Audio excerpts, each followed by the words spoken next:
Rebonjour à vous. Donc, comme je l'indiquais dans la précédente vidéo, je vais rebondir en fait sur les rapports européens, la France et l'Europe.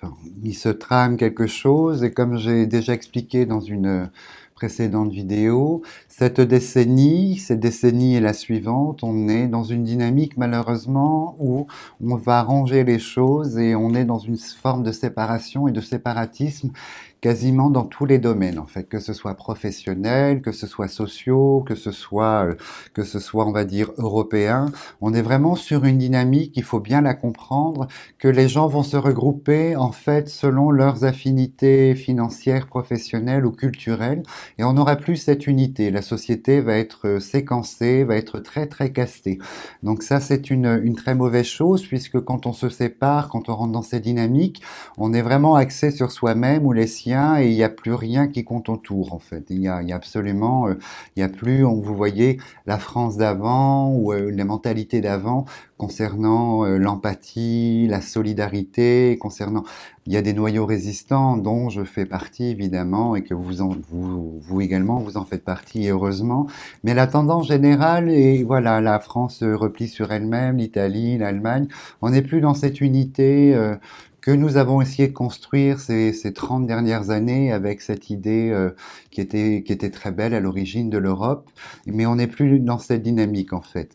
Moi, je souhaite faire d'abord cette vidéo sur l'Europe puisqu'il se passe vraiment un turnover et un changement profond sur une grande partie des pays au sein de l'Europe en fait. Et j'ai en tête des pays comme la Pologne, la Roumanie, l'Autriche, qui prennent une direction qui est vraiment, qui n'est pas du tout en fait en faveur de ce que nous attendons. C'est-à-dire que politiquement, intrinsèquement dans ces pays-là, des courants politiques ont émergé, mais ce sont des courants violents, pas du tout positifs, des courants violents dans cet esprit de séparation et de séparatisme. Et on est vraiment, vous voyez, on a un retour presque à des états d'esprit un peu féodaux, un peu vieux, en fait, en critiquant en permanence, en ayant, vous voyez, aucune objectivité et aucune empathie pour son prochain, que pour tous les domaines, hein, pour tous les domaines, que ce soit l'immigration, l'étranger, l'homosexualité, sur la tolérance et tous ces domaines-là, en fait, vous voyez, on est vraiment dans une séparation.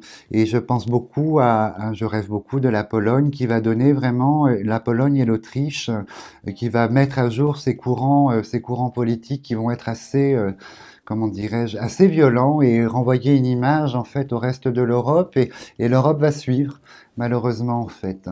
Donc on va voir un petit peu l'évolution on va dire cette année, l'année prochaine, les grands courants qui vont se dessiner au sein de l'Europe et je vais m'aider de l'oracle. Vous voyez, on est sur la faune, en plein dedans, on est sur la fin et ce sont des décisions tout à fait volontaires de couper, de s'isoler et de faire un retour sur sa propre culture en fait. Donc on est en plein dedans. Alors, on va voir ce que nous dit l'oracle à ce niveau-là.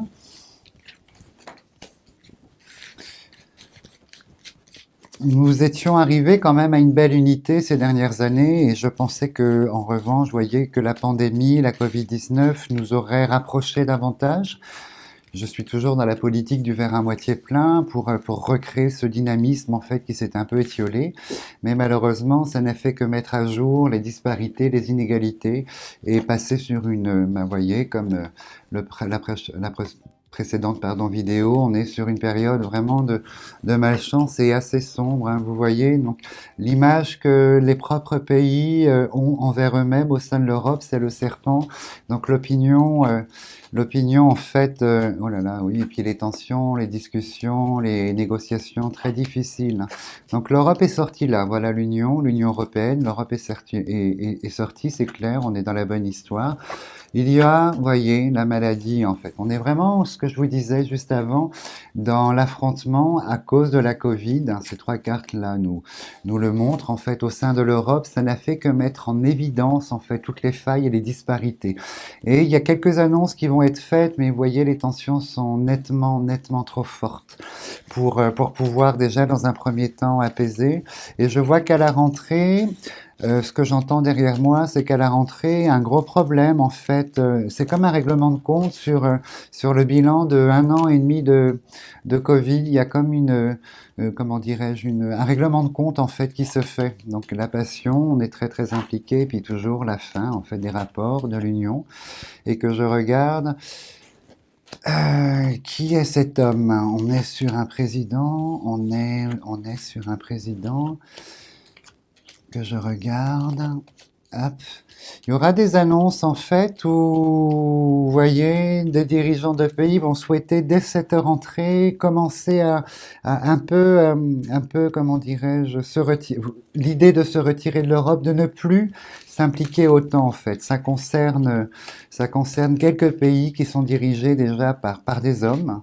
Hein, c'est la seule indication que j'ai. Mais je vois qu'il y a des annonces qui sont faites où il y aura beaucoup de comment dirais-je, beaucoup d'opposition au sein de l'Europe, en fait. Ça, c'est quelque chose de très, très marqué, oui. Et je pense que la France n'y échappera pas. Je pense que c'est Monsieur Macron qui est là et on est vraiment dans une dynamique qu'il faudra recadrer les choses.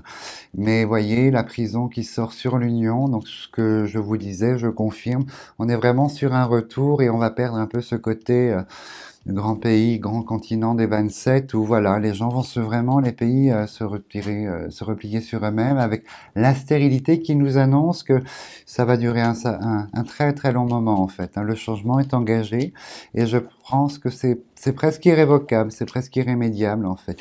Et on va créer, vous voyez, de nouveaux textes de loi plus en faveur du pays que de l'Union européenne. Hein. Donc je pense qu'il va se passer quand même pas mal de barouf dans différents pays qui vont arrêter justement cette empathie, ce désir d'appartenir à l'Europe. Ils vont commencer un petit peu à rétrograder dans cette idée d'union pour des raisons pandémiques, maladies, mais il y a des règlements de compte très très importants en fait qui se font quand même à la rentrée. On va assister, j'ai l'Italie en tête par exemple, j'ai l'Allemagne aussi qui va taper du poing sur la table, et j'ai les pays de l'Europe du Nord comme la Hollande, la Suède, la Norvège. Il y a cette espèce de sentiment de désir vous voyez, de sortir un peu de tout ça en fait. Hein. Et voilà, donc la carte que j'aime pas, la chauve-souris, ça c'est assez terrible. Hein. Ça va commencer cet été, vous voyez, j'ai la carte de ma saison qui sort, mais vous voyez, c'est déjà engagé. Quand vous avez l'héritage, c'est quelque chose qui existait hier et qui existe aujourd'hui, qui existera demain. Et la grande Union européenne va prendre un nouveau chemin, en fait. On est vraiment beaucoup de discours, beaucoup de désirs et beaucoup d'exigences, mais de chaque, vous voyez, de chaque chef d'État. Donc on n'arrivera pas à trouver un terrain d'entente unique. Les accords sont un peu complets et sont pas bons pour l'idée de l'Europe en fait. Donc je sais qu'il y a des partisans de l'Europe et beaucoup de détracteurs qui souhaiteraient en sortir. Et la future politique française de l'année prochaine, après ces élections, on est quand même dans un revirement hein, par rapport à l'Europe. Hein. Je ferai des vidéos là-dessus, mais notre futur président va comment dirais-je, de l'année prochaine, va commencer à taper du poing sur la table et se retirer volontairement de beaucoup de programmes et de projets européens. Et vous voyez, on va perdre, on a la chauve-souris sur les écrits, tout ce qui est construit plus ou moins l'Europe ici va commencer à se transformer et on perd des avantages, on en gagne d'autres, mais on perd des avantages et on est vraiment, vous voyez, dans le but de refaire. Hein, de réécrire l'histoire par rapport à l'Europe. Donc on est vraiment dans ces dynamiques et voilà l'histoire, tout tourne autour de l'argent évidemment. Donc les subventions, les attributions, les aides pour les autres pays, tout ça c'est table rase. Tout ça, je pense que tout ça sera vraiment, vraiment, vraiment remanié, mais de manière plutôt négative en fait. Va naître quand même un projet intéressant concernant. J'entends qu'il y a le désir de deux pays là, pour cette année, l'année prochaine, de commencer à quitter l'Europe, en fait. L'image qu'a renvoyée l'Angleterre, qui est là à donner les idées, en fait, à donner les idées à certains dirigeants de pays qui vont souhaiter, on va en parler cette année, beaucoup l'année prochaine, mais on va en parler cette année. Donc du coup, vous voyez, il y a quand même quelque chose de bien. Il y aura une tentative pour une nouvelle dynamique qui va concerner en fait la sphère du travail européen, sur les échanges de pays, sur les facilités de travail à l'étranger et inversement. Il y a quelque chose qui est fait, mais pas pour plus axé sur une population d'étudiants, de jeunes travailleurs de premier emploi, avec cette idée de s'expatrier pour trouver du travail ailleurs, en fait. Et les choses seront nettement facilitées pour eux. Et vous voyez, j'ai l'engagement, le contrat, j'ai l'argent et la pyramide. Donc on est sur une belle dynamique à ce niveau-là, en fait. On va faire ça. Exactement, voilà. Vraiment, on va mettre l'accès sur la jeunesse, nos étudiants, hein, interpays, avec oui, facilité de pouvoir trouver un travail, partir ailleurs. Vous voyez, sur le travail de la jeunesse, ici, j'ai que des couronnes, en fait. Hein. J'ai l'honneur, l'élévation, le plaisir, la jeunesse sort là, et j'ai surtout l'administratif. Donc ça, c'est une très bonne chose. Et sur le plan des études, vous voyez, on va importer, j'ai le sentiment qu'on va apporter des savoirs qu'on n'a plus en France, on va importer les savoirs. Ah, il y a quelque chose sur la recherche aussi. Il y a un projet français concernant, vous voyez, un retour à la création sur le pôle de la recherche, en fait, pour faire face on est sur une idée européenne, mais qui sera basée en France. Vous voyez, un gros pôle de création d'un centre de recherche pour faire face aux pandémies. On est un peu dans cette dynamique, un peu beaucoup même. Et la dernière carte que j'ai gardée, vous voyez, c'est les ciseaux, c'est la carte de la scission. On est vraiment dans une séparation de l'unité européenne. Ça, c'est très acté, c'est très écrit. J'ai un doute sur la réélection d'Angela Merkel. J'entends derrière que son parti est en passe de souffrir encore un petit peu plus, et je ne sais pas quand est-ce que sont les élections en Allemagne, les futures élections, mais l'interlocuteur allemand me semble changer. Et on est sur quelqu'un qui est plus dur et plus nationaliste par rapport à son pays. Donc je pense que ça va jouer énormément aussi sur les rapports de cette année ou l'année prochaine. On est dans cette dynamique. Et je vois également au niveau des pays européens, la Suède et le Danemark qui ont des exigences très précises, en fait, très pointues vis-à-vis de l'Europe. Ces exigences, elles sont financières, il y a un échange, mais elles ne seront pas comblées. Et je vois qu'il y a un problème, il y a une scission aussi des rapports à ce niveau-là. Et je vois l'ensemble de l'Europe qui va se heurter à malheureusement un problème, en fait, vis-à-vis de la Turquie, je pense, vis-à-vis de, vous voyez, je vois un continent assez fort vis-à-vis de la Turquie, je pense. On va être confronté à un gros problème, en fait. Il y a vraiment comme s'il y avait une passe d'armes, comme s'il y avait quelque chose de très fort, en fait, qui revenait encore au goût du jour. Donc voilà, ça c'est une première approche, pardon, sur ce que je voyais, ce que je sentais. Donc évidemment, au fur et à mesure de mes ressentis, je vais développer et je vais aller un petit peu plus loin dans la précision de ce que je perçois.